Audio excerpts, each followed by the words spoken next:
Good morning. It's Thursday, August the 4th. 2 months ago, Margaretta and I had the joy of witnessing our son Mark ordained in the Church of England.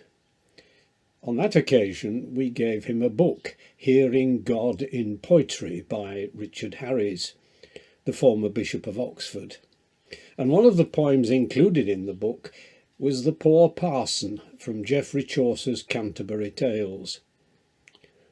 Chaucer's parson is described as one who Christ's own gospel truly sought to preach, devoutly his parishioners would he teach. Wide was his parish, houses far asunder, but never did he fail for rain or thunder, in sickness or in sin or any state, to visit the farthest regardless their financial state. He never let his benefice for hire, and leave his sheep encumbered in the mire. And holy though he was and virtuous, to sinners he was not impietous, nor haughty in his speech, nor too divine, but in all teaching courteous and benign. Having been a parson myself for more than 50 years, I know that it's not always easy to live up to one's calling. But clearly there have been, and still are, many who fall far short.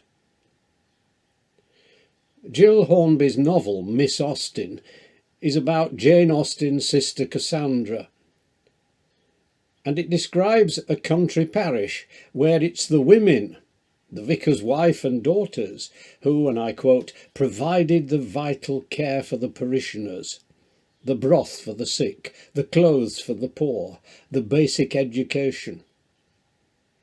Whilst the parson, though a popular preacher and active and on the whole a fair politician, spent much of his week riding to hounds.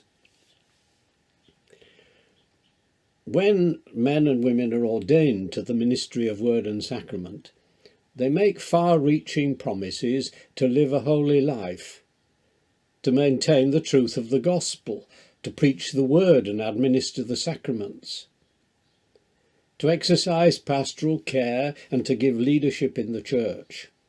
And for the many people, that ministry extends beyond the church to work in hospitals, schools, industry and the local community. In other words, they're called to follow in the footsteps of Jesus, to be good shepherds. But then, I guess, so are we all. Membership in the church involves promising to live as faithful disciples of Christ.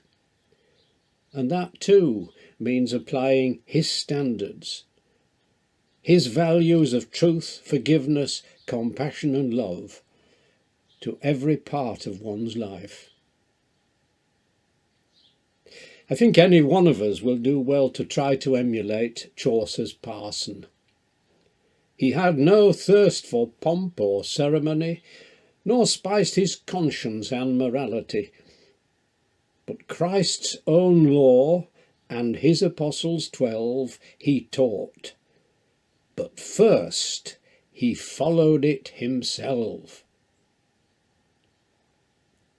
Let us pray.